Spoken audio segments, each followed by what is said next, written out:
It's been over 2 days now, but I still can't believe that it happened. My heart beats very fast anytime I think about it.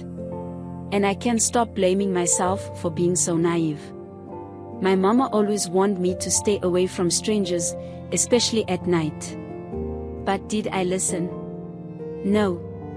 I allowed myself to be carried away by his sweet words, and looked for comfort in the company of a stranger. How can I silence this accusing voice within my own heart? It's hard to talk about it, but I need to get it off my chest. Hello, my name is Gift, and let me tell you about the night I'll never forget. It all started as a normal day at my place of work, where I was feeling bored as usual. I really wanted to do something fun, so I looked through my contacts list to find a friend to chat with. Among all the names on my phone, a particular name caught my attention. It was Festus. Even though I had not talked in a long time with Festus, I remembered him as this cool and funny guy I had met online. Thinking about our past conversations made me smile, so I sent him a message. It was as if Festus was expecting my message because he replied right away. Chatting with Festus was easy, because his messages were funny as usual. I found myself laughing and enjoying every moment with him. His cheerful personality brightened my day and put a very big smile on my face. So after talking online for a long time, he asked if I would be willing to meet him in person. How about you come visit me this weekend? I would love to get to know you better face to face. We could hang out and maybe grab some food or watch a movie.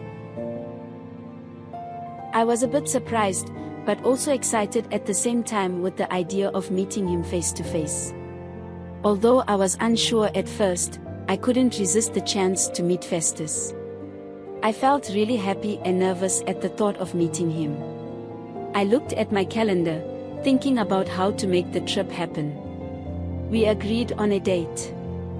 Festus gave me clear directions to his place and said he was looking forward to seeing me. I couldn't wait to see him too, so I began making preparations. Finally, the day I was going to Festus's place came, and I was super excited. As I got closer to his neighborhood, I was amazed by how pretty it was, with all the nice houses and colorful gardens. But as I reached his door and knocked, my heart started beating fast in anticipation. When Festus opened the door, his face lit up with a warm smile that melted my heart. He reached out to hug me, and I gladly embraced him. In that moment, any doubts or worries I had vanished. I was just so happy to finally see him.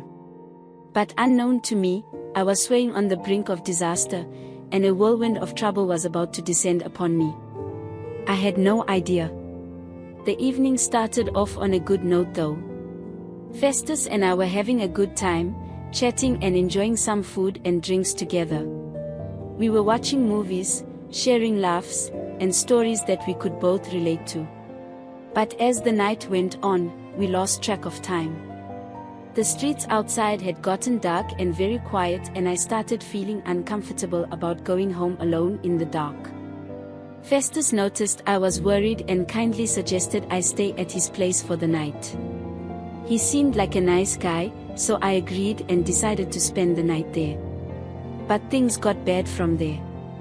As we watched more movies, Festus started touching me in ways that made me uncomfortable.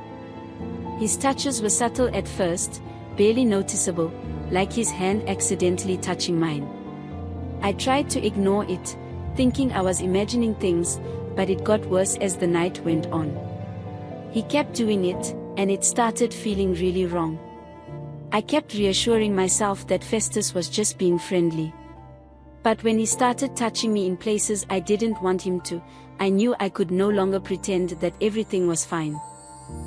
"Hey, Festus, can you please stop?" I said, trying to sound firm. Even though I was nervous, as I gently pushed his hand away. I felt relieved when he listened. He pulled his hand away, looking sorry, and then gave a sheepish smile. For a while, things seemed normal again, and I felt better, thinking it was just a misunderstanding. But it didn't stay that way. As the night went on, Festus's behavior got worse, and he kept touching me even more. I was so mad and upset. I felt a surge of anger rising within me, fueled by a sense of betrayal at Festus's blatant disregard for my boundaries. Why couldn't he just respect my boundaries?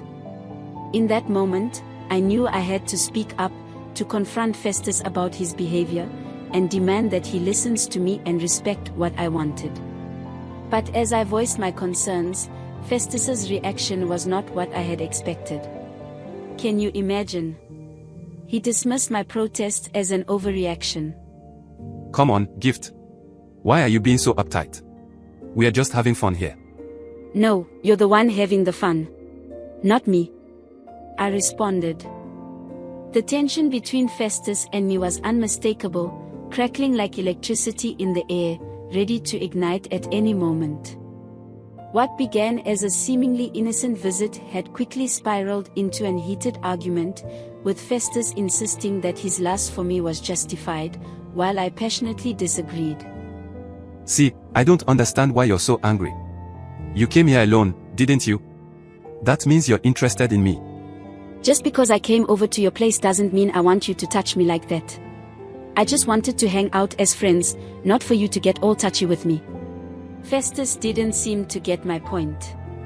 He was very stubborn, with a determined look in his eyes, as he tried to argue his point. Well, you can't deny that there's something between us. Because you wouldn't have come if you were not interested. His words hurt me, like a punch to the gut. It made me feel like he didn't really care about me as a friend. I came because I thought we were friends, I said, feeling a mix of frustration and sadness. It felt like we were on totally different pages. I was in shock and disbelief. My protest had fallen on deaf ears as Festus wasn't going to listen to me. It was really disappointing. The room suddenly felt very small. I was alone with Festus, and his advances were becoming more and more aggressive. His presence towered over me like a frightening shadow. His once familiar face now twisted with evil desire, and his eyes were burning with an intensity that made me very scared. I pleaded with him to stop, my voice trembling with fear as I tried to reason with the stranger before me. But Festus's advances only grew more persistent. His touch sent waves of irritation through my body. I felt trapped, cornered by the weight of his gaze and the force of his unwanted advances. Each attempt to push him away was met with resistance, and his grip tightened even more as I desperately pleaded with him to stop. But despite my protests, Festus refused to relent. His actions were driven by a desire that knew no bounds. And this made my heart pound against my chest like a trapped bird desperate for freedom. As I was cornered there, helpless and vulnerable, I realized the true extent of Festus's power over me. His intimidating presence felt like a ghost, leaving me paralyzed with fear. I knew I had to escape, but fear held me rooted to the spot. Even though I was scared, I knew I had to fight back. With every fiber of my being, I vowed never to surrender to the darkness that threatened to consume us both. And as I pleaded with Festus to stop, to listen to the cries of a woman pleading for mercy, I looked around, hoping to find any chance to escape from the scary situation. I knew I had to act quickly if I wanted to get away from him. And in that moment, I found strength in my weakness, and courage in the face of fear. Summoning every bit of courage that still remained in me, I mustered the strength to speak up. Festus, please give me some time to think, I told him, my voice shaking with fear and uncertainty. Surprisingly, he agreed and gave me some space. I hurried into the bathroom and closed the door behind me with trembling hands. Alone in the confines of the restroom, I tried to collect my thoughts, but all I could think about was how I had ended up in this situation. Minutes stretched into eternity as I wrestled with fear and doubt, struggling with the harsh reality of my predicament. Time just seemed to drag on endlessly as I tried to make sense of it all. How have I ended up in this terrifying situation? Why was Festus, someone I thought I could trust, making unwelcome advances towards me? I strained my ears to catch any sound from outside the bathroom and focused hard as I heard Festus's footsteps echoing in the corridor. It reminded me of the danger nearby. I knew I had to stay alert. One step ahead of the danger. Finally, after what felt like forever, Festus's impatient voice interrupted the silence. Are you done yet? He asked, sounding annoyed. I knew I had to buy more time.